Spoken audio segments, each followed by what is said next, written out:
And gentlemen, India has sent dossier after dossier about the nexus between the Pakistani political establishment, the Pakistani military, and the terror infrastructure that has time and again been used as an instrument of state policy against India.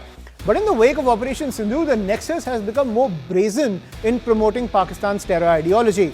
While India has drawn the red line, stating that there will be no difference between terrorists and terror backers, a rally in Pakistan featuring the Punjab Assembly Speaker Malik Ahmed Khan, Saifullah Khalid, the mastermind of the Pahalgam terror attack, and senior Lashkar leaders including Tala Saeed, son of Lashkar founder Hafiz Saeed, has highlighted why that policy of Indian security is necessary. Not just the presence of these individuals on one stage, the declaration of brotherhood from the senior leader of Shehbaz Sharif's party has made the nexus all too clear. Listen in.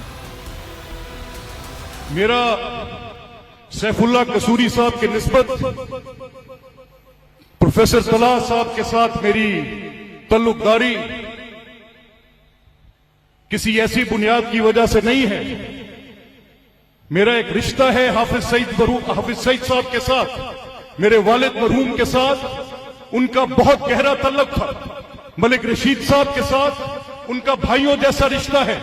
हमें इनके साथ इस मरकजी मुस्लिम league को हम अपनी दूसरी जमात समझते हैं और हम समझते हैं कि ये लोग पाकिस्तान की खिदमत करने वाले लोग हैं। अगर ये सैफुल्लाह मुलजिम है आपका, इल्जाम तो लगाए ना। और अगर आपने एक परसेप्शन बना ली है और उस परसेप्शन में आप मुझे दहशतगर्दी का इल्जाम बगैर तहकीक किए, बगैर इन्वेस्टिगेशन किए, आप इन्वेस्टिगेशन करते, तहकीक करते और तहकीक करने के बाद आप किसी को मुर्द इल्जाम ठहराते कि ये, आपने तो 2 दिन के अंदर अंदर उसकी FIR भी काटी।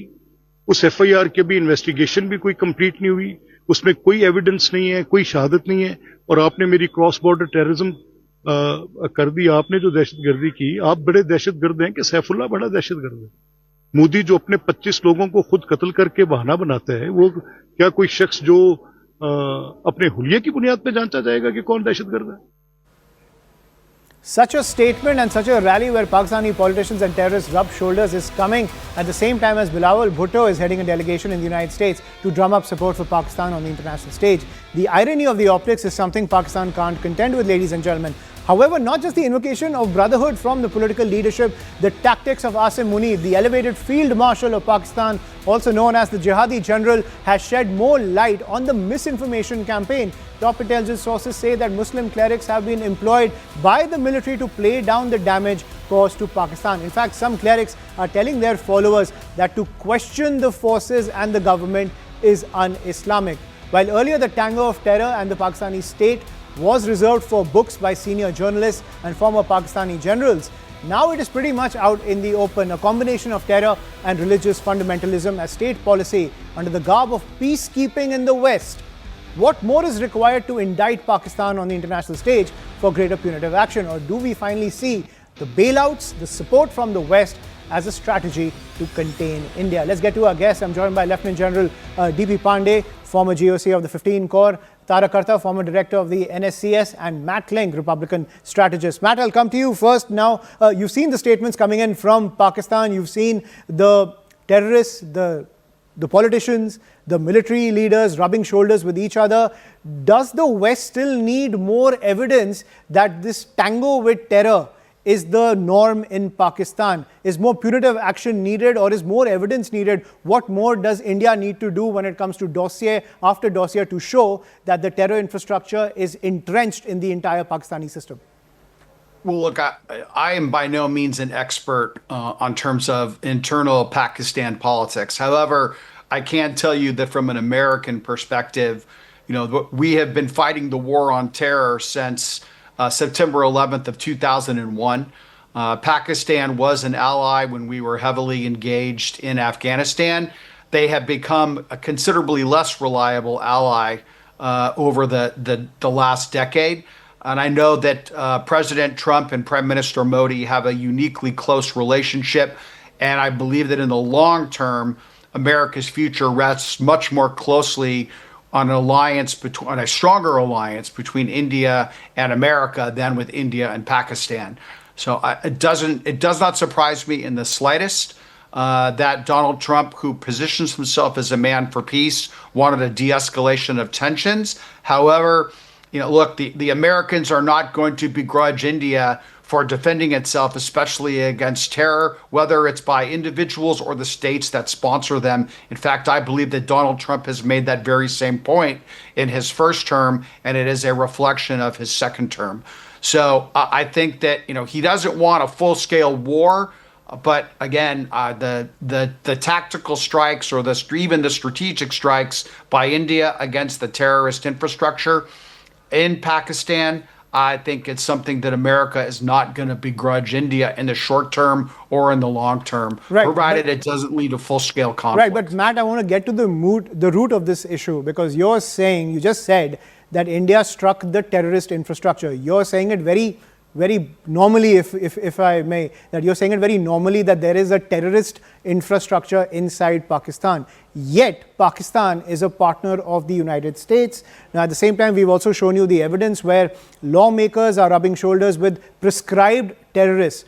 What is the straw that will break the camel's back when it comes to acknowledging the fact that this nation is harboring terrorists, which is used for global jihad around the globe? Because the IMF gives a bailout, Western nations give military support. What more is required?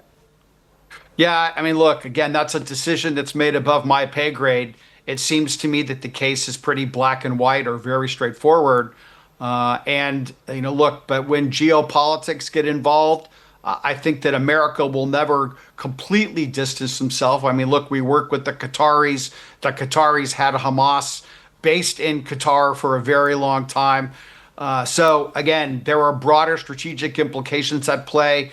I think that where India should look favorably on the United States is that the relationship between India and America, it will be much tighter and much closer under the Trump administration, and that will give India much more flexibility to deal with the Pakistani terror threat than it would have under the previous administration. So I can't give you a definitive because I don't make that policy, of course. But I can tell you that the closeness of the relationship's a big deal. But then from a policy standpoint and from public perception, the United States can't begrudge India having a relationship with Russia and Vladimir Putin as well on the defense front as well. Because each nation, at the end of the day, I think that's the brass tacks of what you're saying, each nation will follow its own strategic interests. Tarak Arta, when it comes to this brazen display of the nexus between the terror infrastructure and the Pakistani political establishment, even the military establishment. I remember there used to be a time that this used to be all, news that used to come out in a book written by a Pakistani general or some book written by a senior journalist about how Pakistan is nurturing terrorists. Now, this is out all in the open for the entire world to see. This shift in optics, what do you chalk this up to? Well, one obvious thing is that you've got the army is now the hero of the hour, right? Because you've got a new field marshal. With the army is their closest associate with the jihadis. So now it's okay to associate with them publicly. So they're all in the same photo frame, if you like, if I can call it that. So if this particular man, this politician you're talking of, this Punjab, he's the Speaker of the Assembly. He's from a very, very well-known political family. And if he has to win in Kasur, he has to have the backing of these guys.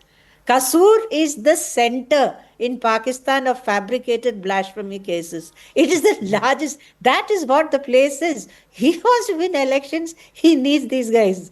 So it's all, rather than going quietly and talking to them, like you said, now it makes political sense to keep them on the first row. Absolutely. And is this the same area where Salman Taseer, the former governor of Punjab, was also murdered under the entire blasphemy shadow? Is this the same area? Yes, absolutely. So this whole district is the center of this. So I'm not surprised. And incidentally, in your reference to the US talking about this guy, this chap Kasuri, he is famous. I mean, we've known about him for years. It's nothing new. I mean, this is something we've discussed with our counterparts. He used to head the Peshawar branch of the Jamaat-ud-Dawa. He was very well known. He was part of the Jamaat-ud-Dawa coordination committee. So it's not like he's emerged out of the blue. These are all people who are very well known within the Lashkar-e-Taiba, the terrorist lists. And I remember that time when Salman Taseer was murdered for blasphemy, and there was this entire uproar in Pakistan that he got what he deserved, and which was something that was very shocking. DP Pandey, I want to come to you on this point. Clearly, the tango is out in the open. The military establishment, the political establishment, and the terror infrastructure. We've also accessed those visuals which we saw yesterday about how the headquarters in Bahawalpur as well as the headquarters in Muridke are seeing this revamp being supported by the Pakistani military as well as the Pakistani political class. Now, currently they have a breathing room, pretty much there's no military action taking place across the LOC, but can we afford to give them that breathing room to regroup and retrain their personnel to launch attacks on India? Yeah, so firstly, it was very comfortable to hear Matt when he says that, of course, India should continue to strike at will if wherever the terrorist camps are, and coming out and openly and saying that his administration will support and not interfere in these kind of activity as long as the full-scale things doesn't happen. But let me just put it out for him in a perspective of what is happening in Pakistan, because I have served the majority of my tenures looking at Pakistan and the geopolitics of the subcontinent as well. Now, what is happening is that the military mullah, mujahideen versus politics, right? Virtually political space should have been much more, and they should have been in the fringe.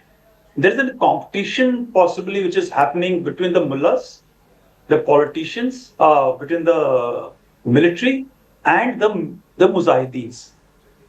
Till now, at the tactical level in the border, when I was in the front and deployed in Jammu and Kashmir, every time when a terrorist infiltration is to take place, the Pakistani military is to carry out covering fire, right?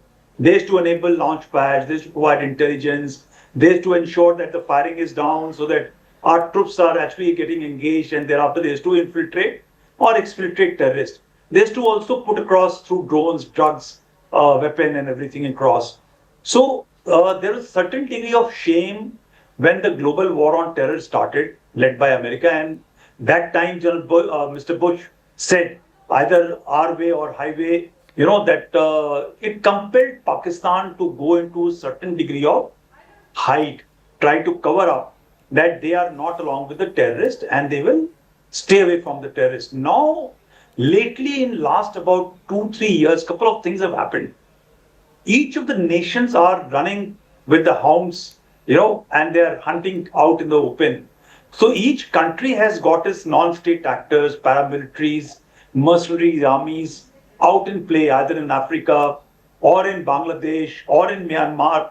The Chinese have theirs, the Americans have theirs, the Brits, French, everybody has got something in the game. So it has now become quite evident that it is not very wrong to handle such a thing. In any case, the Pakistanis were doing this. So now with this whole thing which has happened, there are 2-3 things which happened very clearly. Is that till now it was at the sub-tactical level, where the lower rung of military was to support the terrorist, and the terrorists were proxies of the military, right? But when you strike in Punjab and you strike in the headquarters, and the severe damage which has been called, nearly 150 terrorists have been killed, and leadership was affected, the family was affected, somewhere the Pakistani military had to come out and state very clearly in no uncertain terms that till now you are fighting for us, but we will respond on your behalf, right? That statement was very, very important for Pakistani army to do, which they had to do on 7th night, 8th night, and continue to do this whole level of escalation, which they did. Right. Of course, punishment happened, and thereafter this thing happened. Now, come down to the local scenario. In the local scenario, when the politicians see that military, which owns the country, is now going out openly siding with the militants and the mujahideens, it is high time we also need to show our face, right?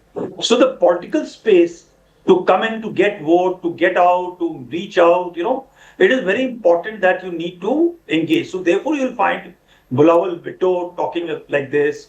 You will find Shahbaz Sharif. You will find the Speaker of Punjab Assembly embracing. When the military is coming out in so much overt manner, the gloves are off.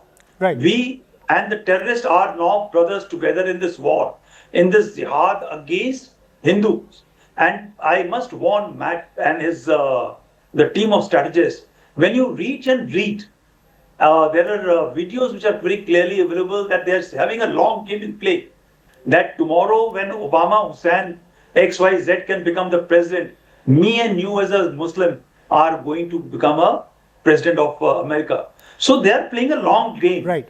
And Pakistani army is now becoming a tool in the hands of militants because these are proteges. Today's leadership of Pakistan army came about as young officers after training when Ziaul Haq was Islamizing the General Pandey, army. I'm short on time. I want to get just one final view from Tarakarta. Tarakarta, as Matt was also pointing out, has this inert response to, the terrorists rubbing shoulders with politicians as well as the military, has this pretty much inert response to Operation Sindoor pretty much highlighted America's strategy to use Pakistan as a state asset, if you will, of their strategic interest to contain India? Because pretty much they're not taking any sides in this entire matter. Donald Trump has not been overt about these new developments that are coming in from Pakistan. Pretty much he's saying that because of the failure in the Middle East as well as between Russia and Ukraine, he's the one who's brokering this ceasefire. Is this now out in the open? Because this was always seen as an undercurrent of American policy, but now their strategy is pretty much out in the open. Well, I would be a little hesitant to say that because I think what President Trump is doing is one thing. I mean, he's done this kind of talk of mediation even in his last term. That was 3 times. I think I was in Washington at the time. But I think right now, I think the US intel is pretty well aware of what is going on. That continues.